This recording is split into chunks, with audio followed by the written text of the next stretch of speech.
Welcome to day number 4. Welcome to day number 7. Day number 12. Welcome to Do It Heartily.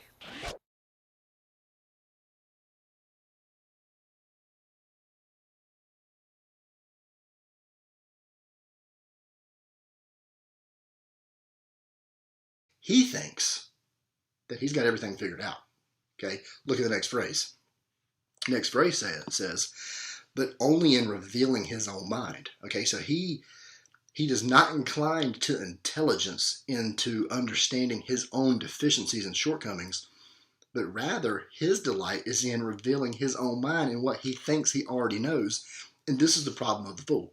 Okay, he thinks he's all that in a bag of chips. All right, he thinks he knows best, and he is not inclined or bent toward listening to sound wisdom, which was in verse 1, or just, conventional wisdom that other people know, other people. And he is not interested in hearing others. He's interested in revealing what he thinks he knows, and he does not know. He doesn't know anything. He is a fool in this verse. So he's not interested. He's not delighted. He's not inclined to learning how to live life better, whether that's from acquiring knowledge or some wisdom or skill. He is Mr. Know-it-all, and that's a very dangerous thing and a very dangerous place to live. And so we need to talk about a couple words here, revealing. He does not delight in understanding, but only in revealing his own mind. The word mind there is the word heart in Hebrew, lave. And so this is much the way we would use the word heart in English, okay? It is and you guys have heard people say this before, I've said it several times, but it's the center of a person's desires, thoughts, and motives. Okay, so if I love you with all my heart, that doesn't mean I love you with this beating organ in my chest. It means I love you with all of who I am. All of Chad Morris loves you, okay? My inner person, my thoughts, my ideas, my motives, all those things. So this person is only interested in revealing his own mind, his own heart. And so the word reveal, we'll go on down to that. These are pretty easy. I'll move through them. The word reveal, it means reveal, okay? But it means to uncover or to expose something, to lay something out bare for everything to be seen. So if a fool is doing this, there's nothing in his mind that he does not want to uncover. He wants to speak his mind. The problem with the fool is his mind is foolish, and he's not speaking wisdom. He's speaking foolishness, and partly because he only listens to himself. If you look back at verse 1, what does he do? He separates himself, and he doesn't, I don't want to misquote it here, he quarrels against all sound wisdom, okay? And so he's got a big problem. So he only wants to reveal his own mind. And before we move on, I do want to talk about one quick little phrase here, the very first couple words, but only. So I know I'm kind of working backwards in this phrase, but this is important. We don't want to skip over this. The words but only show us his real desire. Okay, so you can figure this out. Look at it. A fool does not delight in understanding, but only in revealing his own mind. So his delight, his inclination is not in understanding, but his delight is only in revealing his own mind. So it's not in understanding, but rather in revealing his own mind. Okay, he has, and I got this quote from a commentator, Peter Stevenson, that I read. The fool here has no concern with the ideas of others. His own thoughts are all important to him. He doesn't care what other people have to say. He doesn't care what wise people have to say. He is Mr. Know-it-all. His own ideas are right. He doesn't need anybody else, and that is his problem. That's why he's a fool. Okay, he separates himself, he quarrels against sound wisdom, and he's only interested in revealing his own mind, not in listening to other people and gaining that insight, that understanding about how to make up for his deficiencies and his shortcomings. Okay, so that's really the verse. Yeah, it's really easy. But now then, I've got 3 more points for you for you guys to think about. Okay. I'm not going to ask you questions really today. I'm just going to make the points, but let's look at these. These are super simple, okay? It does not get much simpler to this, but it's so important for us to learn how to live life this way because We do not want to be a fool, right? Don't be a fool is the message of really chapter 18, if you had to outline it.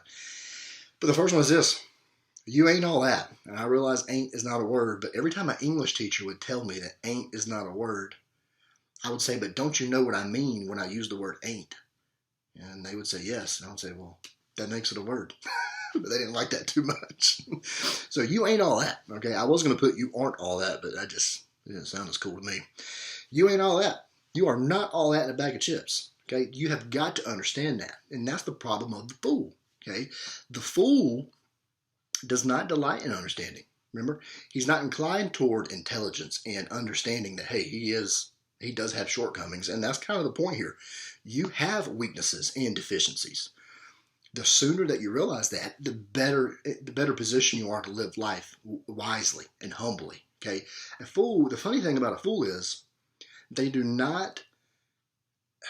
realize how weak and deficient they are, and how unwise they are, and yet they're super arrogant and prideful.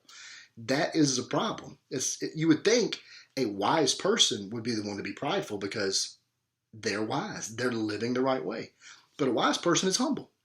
And again, this is what Christianity is. Okay, if you want, I read a quote. I should have put it in here, but I didn't really, and I didn't. It just kind of came to my mind. But I read somewhere that it says that humility is the deep root from which all other virtues grow. And I thought that was so cool. If you're going to be a virtuous Christian and have good characteristics, you've got to be rooted in humility. Pride has no place in the Christian faith. And the fool is full of it. And so we've got to be careful that's not part of our life. So we've got to realize that we're not all that, okay? I had a professor in college, Dr. Bruce McAllister. He used to and he spoke to the preacher boys, the ministerial students, and he used to tell us that, man, you're going to have weaknesses in your life. I mean, we all have them.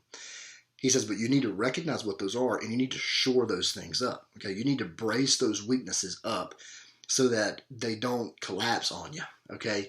And so they're not as noticeable. Okay, you can have weak spots in a building, but if they're propped up well, then there's no damage or no danger in the building. It's held up, and so but in order to shore up weaknesses, you've got to realize what those are, and that's what the fool. That's where he messes up. He's not inclined. His delight is not in understanding. He does not recognize his own deficiencies. When you do that, when you understand and you gain knowledge about yourself and about life, and you apply those things, and you're inclined to an understanding, that understanding should breed humility. What we talked about this a second ago. You would think a knowledgeable person would be prideful, but that's not the way it should be. The more a person is wise and has understanding, the more humble that they should be.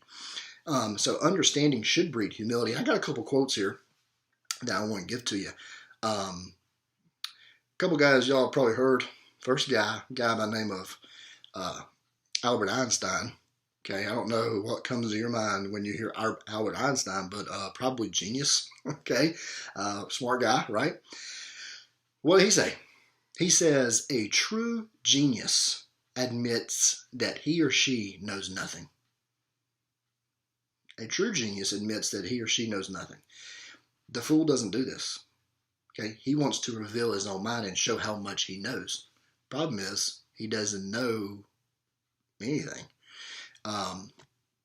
Another guy you may have heard of, his name's Socrates. Another pretty smart guy, right? Philosopher. What did he say? The only true wisdom is in knowing that you know nothing. Now, does that mean you actually are like stupid and don't know anything? No, but it's like the more that you know, the more that you understand about life and even about yourself, the more you realize and see how much there is out there that you do not know. And that's what a person, I mean, and these are two pretty smart guys, right? And their conclusion was the more you know, the more you should realize that you don't know anything compared to everything out there to be known. I think Einstein also said we know 1,000th of 1% of what there is to know. He was just convinced that there's so much knowledge out there that we haven't even scratched the surface. And you think about how wise God is. You think about how much knowledge he possesses. You think about how much of that we don't know. So we need to be very humble, and we don't need to think that we got it all figured out. Okay, so we need to be inclined to understanding. I don't want to get ahead of myself, but I'm well on my way.